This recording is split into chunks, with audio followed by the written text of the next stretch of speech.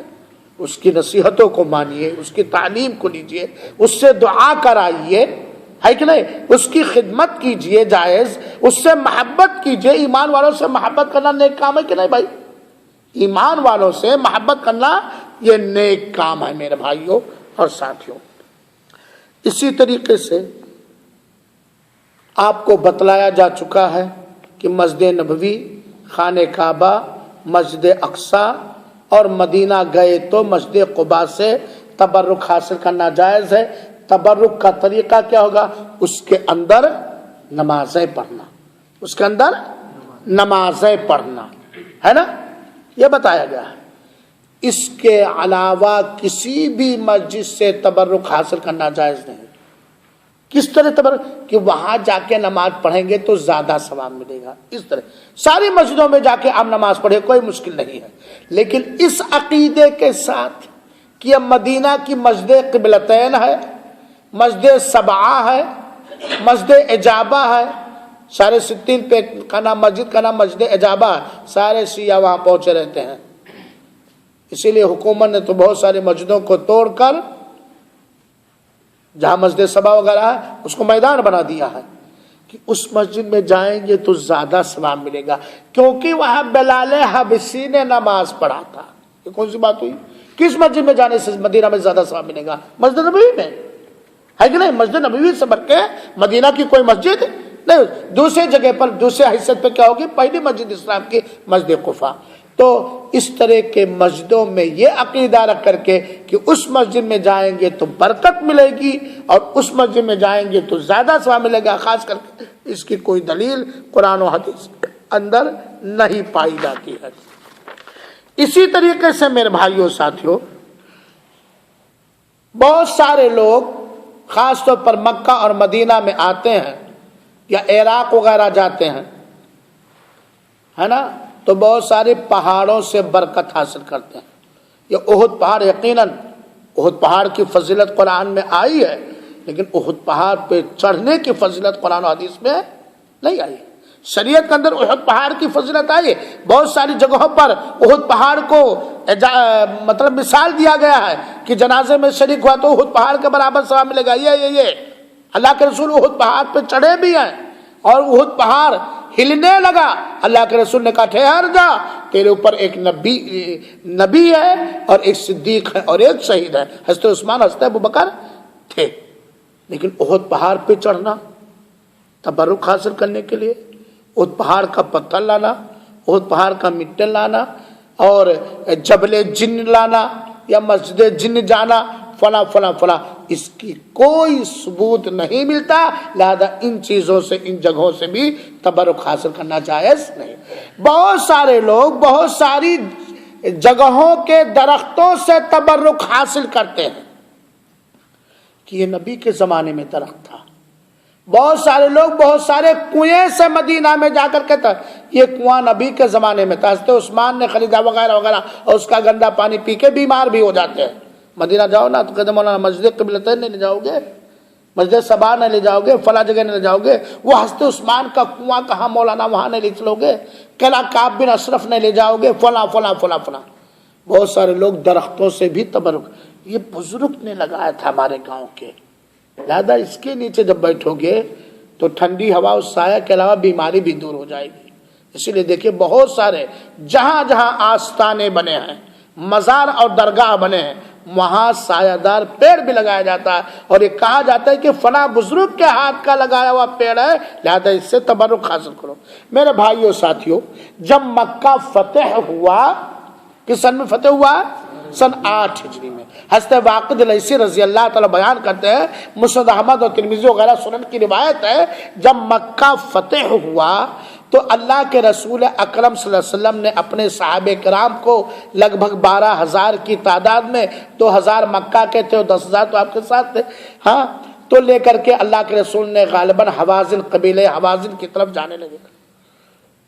تو صحابہ کرام نے دیکھا کہ ایک بیری کا پیڑ ہے جہاں پر زمانے جاہلیت کے کافر اور مشرک اپنے تلوار کو لٹکاتے ہیں اس عقیدہ اور آستھا کے ساتھ کہ اس پیڑ پر لٹکانے سے اس میں برکت آ جائے گی، اور وہاں بیٹھ کر اعتکاف کرتے ہیں، عبادت کرتے ہیں اس پیڑ کے پاس اور دعائیں کرتے ہیں. صحابہ کرام میں سے بہت سارے لوگ نئے نئے مسلمان ہوئے تھے، عقیدہ توحید کو انہوں نے پوری طرح سمجھا نہیں تھا. جب دیکھا کہ کفار مکہ، مشرکین مکہ اس پیڑ کے اوپر تبرک حاصل کرنے کے لیے اپنی تلواروں کو لٹکاتے ہیں، وہاں اعتکاف کرتے ہیں، بیٹھ کر کے عبادت کرتے ہیں، دعا کرتے ہیں اس پیڑ سے تبرک حاصل کرنے کے لیے، تو کہا اے اللہ کے رسول اکرم صلی اللہ علیہ وسلم اجعل لنا ذات انواط کما لہم ذات انواط، ہمارے لیے بھی کوئی اس طرح کا پیڑ خاص کر دیجئے جیسے ان کے لیے تبرک حاصل کرنے کے لیے ایک پیڑ ہے، تاکہ ہم بھی تبرک حاصل کریں، اپنے تلواروں کو لٹکائیں، وہاں بیٹھ کے عبادت کریں، اللہ تعالیٰ سے دعا کریں. نئے نئے مسلمان ہوتے ہیں، جبکہ وہ صحابہ کرام یہ بات جانتے تھے کہ یہ، اسی لیے یہ نہیں اللہ کے رسول سے یہ نہیں کہا کہ اللہ کے رسول میں بھی اس کو تبرک کا ذریعہ، ہمارے لیے متعین دوسرا کوئی کر دیجیے. لا الہ الا اللہ ابھی پورا ہر حیثیت سے ان کے سمجھ میں بات نہیں آئی تھی، پرانی چیزیں زمانے جاہلیت کی ان کے ذہن و دماغ میں گزرتی تھی. اللہ کے رسول اکرم صلی اللہ علیہ وسلم نے کہا غصہ ہو کر کے، یقیناً تم لوگ انہی کے راستے پہ چلو گے، تم لوگوں نے ویسے ہی مجھ سے کہا ہے جیسے کہ موسیٰ کی قوم نے موسیٰ سے کہا تھا. قوم موسیٰ نے جو موسیٰ پر ایمان لائے تھے، ان لوگوں نے حضرت موسیٰ سے کیا کہا تھا؟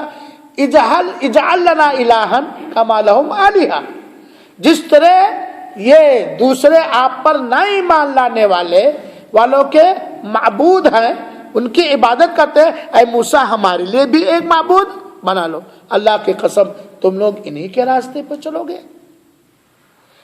تو اللہ کے رسول اکرم صلی اللہ علیہ وسلم نے زمانے جاہلیت کی چیز کو نکارا کہ امت محمدیہ کسی پیڑ سے تبرک حاصل کرنے والی امت نہیں ہو سکتی ہے. امت محمدیہ اسی لیے حضرت عمر کا جب زمانہ آیا، ان کا دور خلافت جب آیا تو صلح حدیبیہ کے موقع پر سن 6 ہجری کے اندر، حدیبیہ کے اندر ایک جگہ کا نام ہے، اللہ کے رسول اکرم صلی اللہ علیہ وسلم نے حضرت عثمان کے مشہور عثمان شہید کر دیے گئے، تو ان کے خون کا بدلہ لینے کے لیے جس درخت کے نیچے اللہ کے رسول اکرم صلی اللہ علیہ وسلم نے صحابہ کرام سے بیعت کیا تھا، جس کا نام بیعت رضوان ہے، جب حضرت عمر کا زمانہ آیا تو دیکھا کہ بہت سارے لوگ اس سے تبرک حاصل، حضرت عثمان نے اسے کاٹ دیا، تو کسی حضرت عمر کے زمانے میں کٹا، تو کسی درخت وغیرہ سے تبرک حاصل کرنا جائز اور درست نہیں ہے. میرے بھائیوں اور ساتھیوں، قبروں سے تبرک حاصل کرنا، قبروں سے تبرک لوگ کیسے حاصل کرتے ہیں؟ اس پر چادریں چڑھاتے، پھول چڑھاتے، مالا چڑھاتے، مجاوری کرتے، چراغ بناتے، قرآن پڑھتے، فاتحہ پڑھتے، سجدے کرتے، طواف کرتے. یہ چیزیں آئی کہاں سے؟ کفار مکہ اور غیر مسلموں سے. مکہ کے کافروں کی جب آپ ہسٹری اور تاریخ پڑھیں گے تو وہ اپنے گھروں میں مورتی بنا کے رکھتے تھے، مورتی. اور ان سے جب کہیں سفر پہ جانا ہوتا تب ان سے تبرک حاصل کر کے جسموں پہ مل کر کے نکلتے، اور جب لوٹ کر کے آتے تو اپنے جسموں کو ملتے یا اس سے تبرک حاصل کرتے. مسلمان قوم پیڑ کا پجاری ہوگا، مسلمان قوم مٹی کا پجاری ہوگا، پتھر کا پجاری ہوگا، پیڑ کا پجاری ہوگا، کسی مخلوق کا پجاری ہوگا، کسی مخلوق کے کرشمے سے اس کا اوبھگت کرنے والا ہو جائے گا. مسلمان قوم کس کی عبادت کرے گا؟ کس کی عبادت کرے گا؟ کس کی بندگی کرے گا؟ عبادت میں کس کی اطاعت و فرمانبرداری کرے گا؟ اللہ اس کے رسول کی. ہے کہ نہیں؟ آج دیکھ لیجئے قبروں سے کس طرح قبر کو دھل کر کے لوگ لاتے ہیں، ہے نا. اور مکہ میں جب آتے ہیں، جب قبر نہیں پاتے ہیں تب کس سے تبرک حاصل کرتے ہیں؟ حتیم کی دیواریں رگڑتے ہیں، ایسے پورے خانہ کعبہ میں چمٹتے ہیں. خانہ کعبہ میں کہاں کہاں چھونا جائز ہے؟ حجر اسود اور رکن یمانی. کیوں؟ کیونکہ اللہ کے رسول نے روکا. یہ نہیں کہ ہمیں نفع نقصان پہنچانے والا. مقام ابراہیم پر لوگ بالکل، پولیس وہاں روکتی بھی مقام ابراہیم پر. صفا پہ جائیں گے تو جو چڑھائی ہے وہاں تک پہنچ گیا کافی ہے، جا کے وہ پتھر پہ بیٹھیں گے تبرک حاصل کرنے کے لیے. اس لیے حکومت نے گھیر دیا. مروہ پہ جائیں گے تو پتھر جو تھوڑا تھوڑا دکھ رہا نا، حالانکہ جس صفا پر ہمارے رسول، جس صفا کے بالائی پر، اونچائی پر ہمارے رسول اور حاجت چڑھی تھی، یا جس مروہ پر، وہ تو ہے ہی نہیں اس وقت، خالی وہ جگہ باقی ہے. وہ صفا پہاڑی اتنی بڑی پہاڑ. تو لوگ مقام ابراہیم سے، خانہ کعبہ کے چاروں طرف سے، حتیم کے دیواروں سے، اور صفا پہاڑی کے پتھروں سے، یا اس پہ چڑھ کر کے، یا اسی طریقے سے میقات کی مسجدوں سے، یا اسی طریقے سے مروہ پر یہ تبرک حاصل کرتے ہیں. یہ اللہ کے رسول اکرم سے ثابت نہیں. سوال یہ پیدا ہوتا ہے جب یہ قرآن و حدیث سے ثابت نہیں ہے، اور سب سے پرانا اور سب سے نیا، جتنا بھی عمل کرو نیا، نئی چاشنی، نئی لذت، نیا مٹھاس ملتا ہے. کیا ہے؟ قرآن اور نبی کی سنت. قرآن اور نبی کی. اے میرے مسلمان بھائیوں، نوجوانوں، ساتھیوں، ہم کس پر چل کر نجات پائیں گے؟ چاہے عبادت ہو، چاہے عقیدہ ہو، چاہے تبرک ہو، چاہے لین دین ہو، چاہے شادی بیاہ ہو، چاہے تجارت ہو، یا دنیا کا کھیتی باڑی ہو، کوئی بھی کام، کس چیز پر چل کر کے ہم نجات پائیں گے، کامیابی حاصل کریں گے؟ رب کے فرمان پر اور مدینہ والے رسول اکرم صلی اللہ علیہ وسلم کے راستے پر. صحیح ہے یا غلط؟ حق وہی ہے جو رب نے آسمان سے قرآن میں اتارا، اور رب نے وحی کے ذریعے ہمارے نبی پر اتارا، اور نبی نے اس پر عمل کیا. بات کے لوگ کوئی کچھ بھی کہے اس کی طرف کوئی دھیان نہیں دیں. تو یہ چیزیں کیسے لوگ عمل کرنے لگے؟ یہ چیزیں آئی ہیں غیر مسلموں سے، اور غیر مسلموں میں سب سے پہلے غیر مسلم مکہ کے کفار اور مشرکین سے.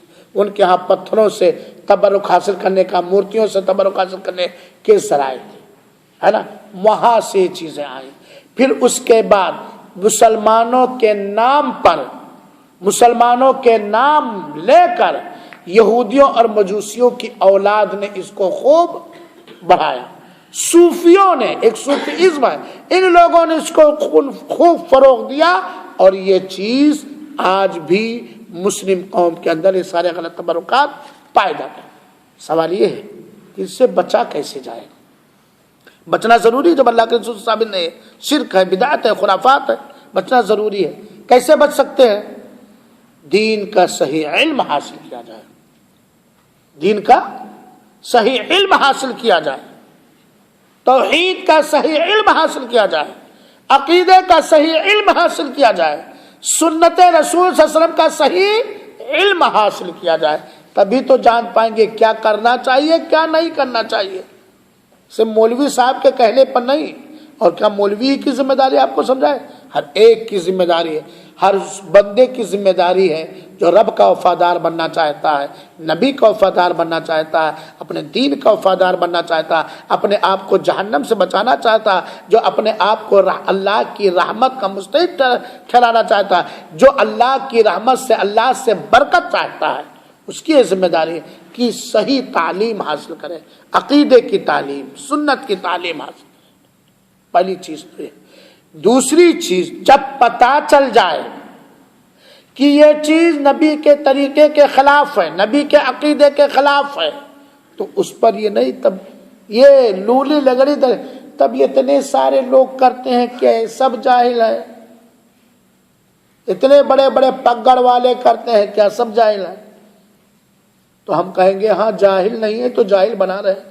یہ بتلاؤ میرے بھائیوں ساتھیوں، آج ہمارے ہندوستان اور پاکستان کے اندر اور بنگلہ دیش وغیرہ کے اندر قبر کو پوجا جا رہا کہ نہیں کیا جا رہا، کہ نہیں کیا جا رہا؟ چاہے اس پہ طواف کیا جا رہا ہو، اور چاہے اس پہ جھکا جا رہا ہو، اور چاہے اس کا سجدہ کیا جا رہا ہو، یا چاہے اس پر کچھ چڑھایا جا رہا ہو، اور چاہے اس کو پکی بنایا جا رہا ہو، یا چاہے اس کی مجاوری کی جا رہی ہو، چاہے اس پر عرس بنایا جا رہا ہو، چاہے اس پر دیا اور چراغ جلایا جا رہا ہو رہا ہے کہ نہیں ہو رہا ہے؟ اور یہ کرنے اور کروانے کے پیچھے یا مولوی ہے یا مولوی نما ہے، یا مولوی ہے یا مولوی نما ہے، تو جاہل ہے کہ نہیں ہے؟ پڑھا لکھا جاہل ہے کہ نہیں ہے؟ یہودیوں اور نصرانیوں پر اللہ کا غضب ہوگا۔ کیوں؟ ایک جانکار تھا لیکن عمل نہیں کرتا تھا، ایک جانتا نہیں تھا لیکن اس کو ویسے جہالت کی وجہ سے کرتا تھا۔ تو میرے بھائیوں ساتھیوں، جب پتا چل جائے کہ یہ خرافات ہے، یہ شرک ہے، یہ بدعت ہے، یہ حرام ہے، یہ ناجائز ہے، پہلی فرصت میں اس سے توبہ کر لینا، اسے چھوڑ دینا، اور اگر دل میں نہیں مطمئن تو اور تحقیق اور چھان بین کرنا، اور تحقیق کرنا وحی کی کسوٹی سے، قرآن اور حدیث کی کسوٹی سے۔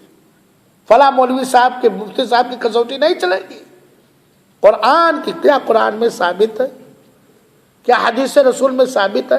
کیونکہ ان چیزوں کو عام کرنے کے لیے بہت سارے لوگوں نے ضعیف اور موضوع روایتیں بھی گڑھی، بہت ساری ضعیف روایتیں پائیں گے، بہت ساری من گھڑت روایتیں پائیں گے۔ اسی طریقے سے میرے بھائیوں، ایک تبرک حاصل لوگ اور کرتے ہیں، ان دنوں یا ان جگہوں پر جا کر تبرک ہے جہاں اللہ کے رسول پیدا ہوئے ہیں، یا جن دن میں اللہ کے رسول پیدا ہوئے ہیں۔ یہ آج عید میلاد النبی جو منایا جاتا ہے، شب معراج جو منایا جاتا ہے نا، یا 12 وفات جو منایا جاتا ہے، یا محرم جو منایا جاتا ہے نا، یا تیجا جو کیا جاتا ہے، یا چلسواں جو کیا جاتا ہے، یا بھنڈارا جو کیا جاتا ہے، یہ کیوں کرتے؟ تبرک حاصل کرنے کے، اللہ کے رسول سے محبت سے تبرک۔ مکہ جائیں گے، اللہ کے رسول کہاں پیدا ہوئے تھے؟ بھائی بتاؤ، ہاں یہی گھر ہے ام ہانی کا، ہاں یہی ہے، یہی ہے، جاؤ وہاں بھی چلے جاؤ۔ ارے اللہ کے بندے، اللہ تعالیٰ تم سے نہیں پوچھے گا کہ اللہ کے رسول کہاں پیدا ہوئے تھے، تو جانتا کہ نہیں جانتا تھا، لیکن یہ ضرور اللہ تعالیٰ پوچھے گا نبی پر ایمان لایا تھا، ان کے اطاعت و فرمانبرداری کی تھی کہ نہیں کی تھی؟ کیا ضروری؟ نبی کی جائے پیدائش، یوم پیدائش جاننا یہ ضروری ہے کہ نبی پر ایمان لانا اور نبی کے طریقوں کو سیکھ کر اس پر چلنا ضروری؟ کیا ضروری میرے بھائیوں؟ تو یہ سارے تبرکات کے ذریعے ہیں جو شرکیہ اور بدعیہ ذریعہ ہے، لہذا ہمیں اس سے بچنا چاہیے۔ اللہ رب العالمین سے دعا ہے کہ اللہ تعالیٰ تو ہم سب کو توحید والا بنا، توحید پر قائم و دائم رکھ، توحید کا بول بالا کرنے کا ذریعہ بنا، شرک اور بدعت سے بچا، اور ہر طرح کی اپنی مہربانی سے، ہر طرح کی برکت سے ہمیں مالا مال فرما، آمین۔ وصلی اللہ وسلم علی نبینا محمد صلی اللہ علیہ وسلم، وآخر دعوانا ان الحمد للہ رب العالمین، والسلام علیکم ورحمۃ اللہ وبرکاتہ۔